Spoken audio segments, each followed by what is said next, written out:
Formula One is the highest level of single-seater, open-wheel, and open-cockpit professional motor racing sport.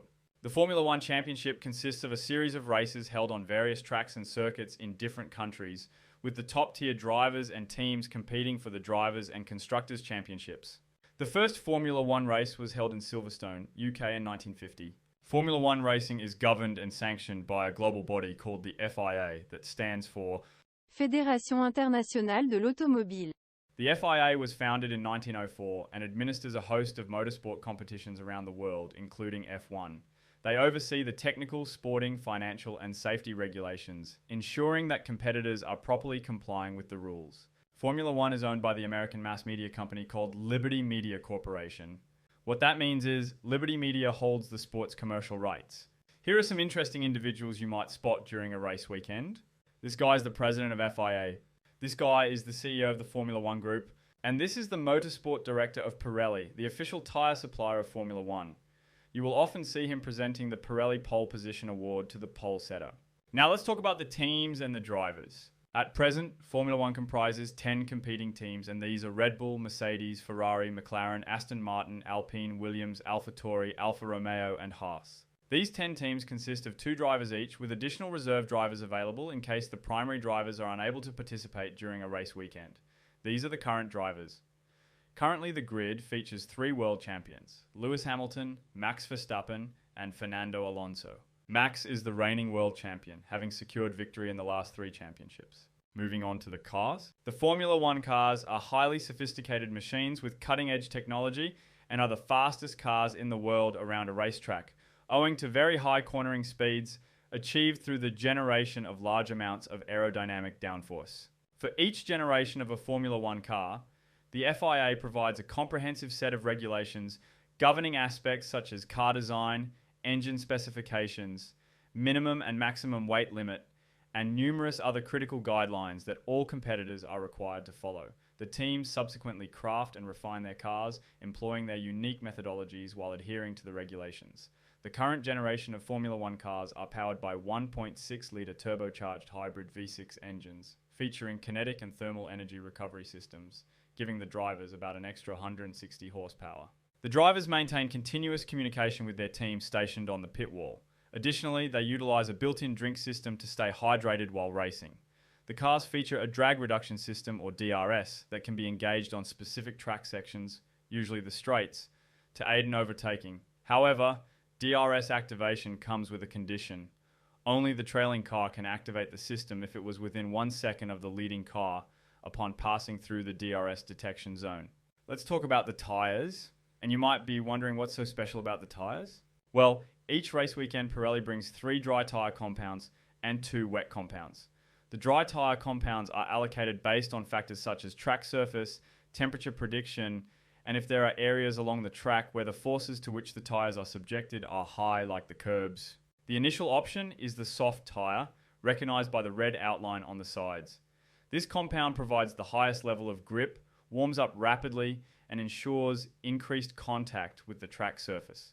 Typically favoured for single lap qualifying due to its remarkable pace, it does, however, suffer from high degradation and reduced durability. Tracks with low tyre degradation make these tyres an option for a quick getaway at the start. Following that is the medium tyre, distinguished by the yellow lines on the sides. Offering a balanced mix, this compound provides good grip and moderate tyre degradation.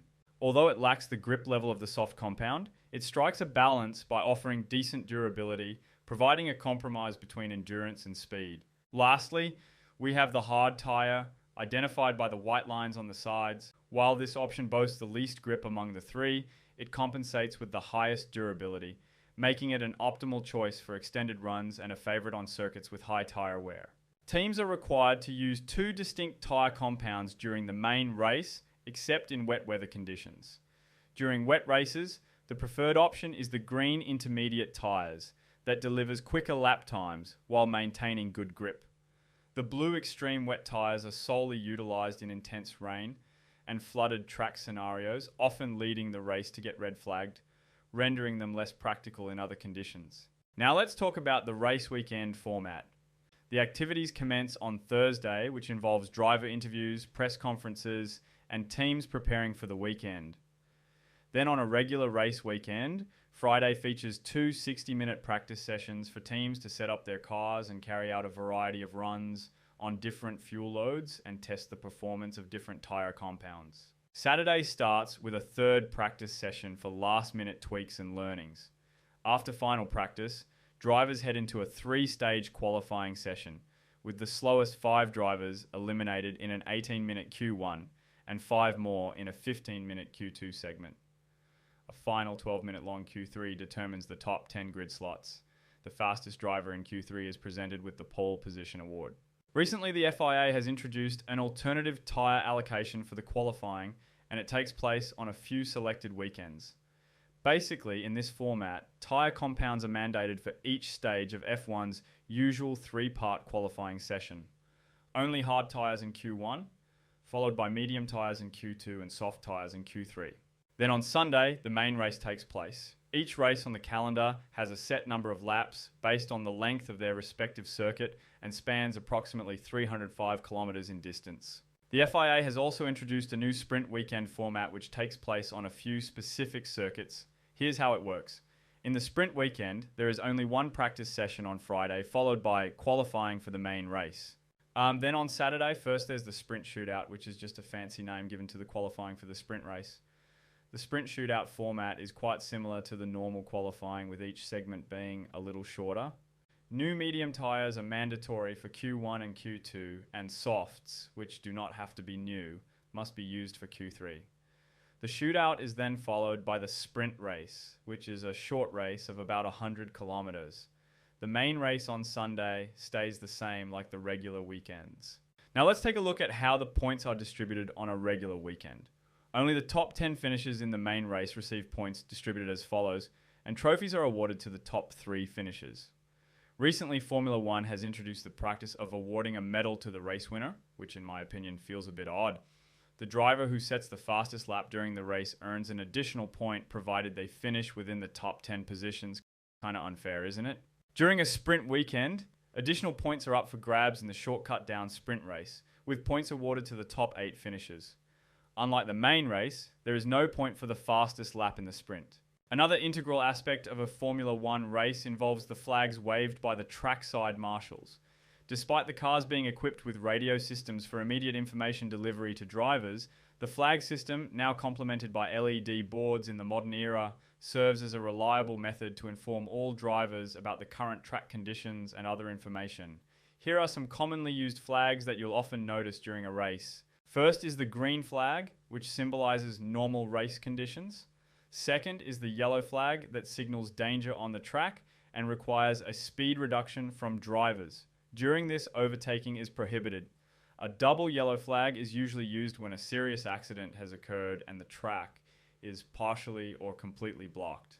Drivers also need to significantly reduce the speed and maintain a specified delta. Third is the red flag, which signals that the session has been temporarily suspended. Next is the safety car signal, which indicates that the safety car is out on track. Drivers need to stay behind the safety car until the marshals have cleared up the track.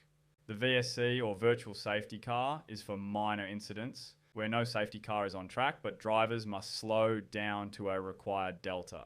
A blue flag, or a blue light on the LED board, indicates that the driver in front must let faster cars behind pass. If the driver ignores 3 consecutive blue flags, a penalty is issued to the driver. A black flag indicates that a particular driver has been disqualified from the session and must return to the pits immediately.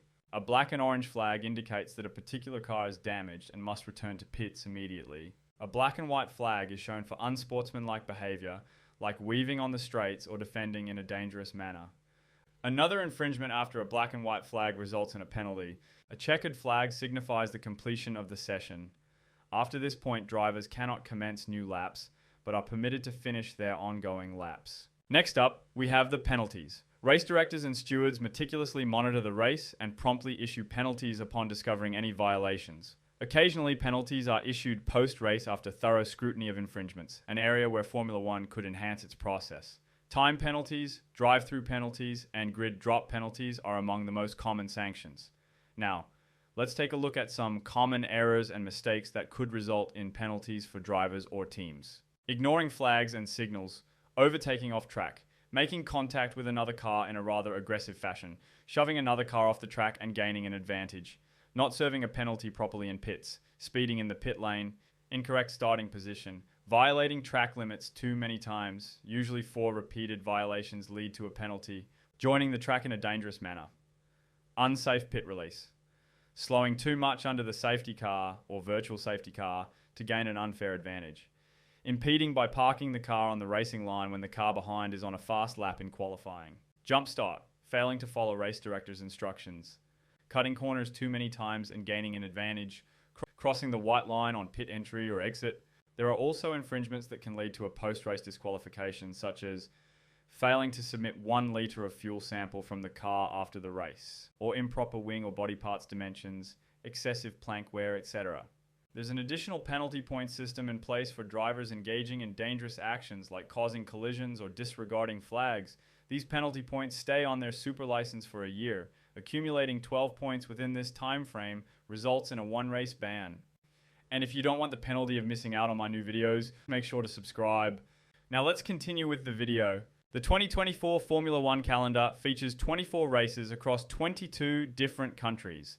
The United States is the only country that hosts 3 races, in Miami, Austin, and Vegas. The season kicks off in Bahrain, and the finale concludes in Abu Dhabi. Notably, Silverstone, Monaco, Spa, and Monza persist as the 4 circuits that have remained fixtures on the F1 calendar since its inaugural campaign. Additionally, the calendar integrates 6 sprint race weekends scheduled for Shanghai, Miami, Spielberg, Austin, Sao Paulo, and Doha. Another thing I want to mention is the cost cap and component allocations. Introduced in 2021, the FIA implemented a cost cap restricting the expenditure of teams on their cars within a calendar year, currently set at $140 million. This cap aims to create a fairer competition landscape in long term and safeguard the presence of multiple teams on the grid, as not all teams possess extensive budgets. Here's a list of what falls under the cost cap and what doesn't. Last year, Red Bull violated the cost cap regulations and received a penalty that resulted in a hefty fine and reduced wind tunnel time for the development of following year's car. Teams are also given specific allocations for components, including engine parts, gearboxes, and energy store units. Exceeding the permitted limits can result in grid penalties being imposed. This has been a controversial topic since the time it was introduced, as sometimes it can result in unfair penalties. Such a case recently occurred at the Las Vegas Grand Prix, when Carlos Sainz's energy store component was damaged due to a loose manhole cover during the practice session. Despite it not being his fault, he served a 10-place grid drop penalty for the race. Now let's talk about the prize money. According to the Concord Agreement, which oversees the series, 50% of F1's commercial rights profit constitutes the team's prize pool. However, this percentage is not equally distributed. Instead, it relies on the Constructors' Championship standings. The higher a team finishes, the greater percentage of the prize money they receive, with Ferrari receiving about an additional 5% of the prize money for its historical significance. The winning constructors are also granted bonus funds. However, the increased prize money entails limited development opportunities. Top teams receive less wind tunnel development time compared to the lower ranked teams. This aims to improve the competition, giving lower standing teams a chance to bridge the gap and compete with the front runners. And that's it for this video, guys. I know I missed on a lot of stuff, but I hope it helped you understand some things about Formula 1. If you enjoyed this video, hit that like button, and I'll see you guys in the next video.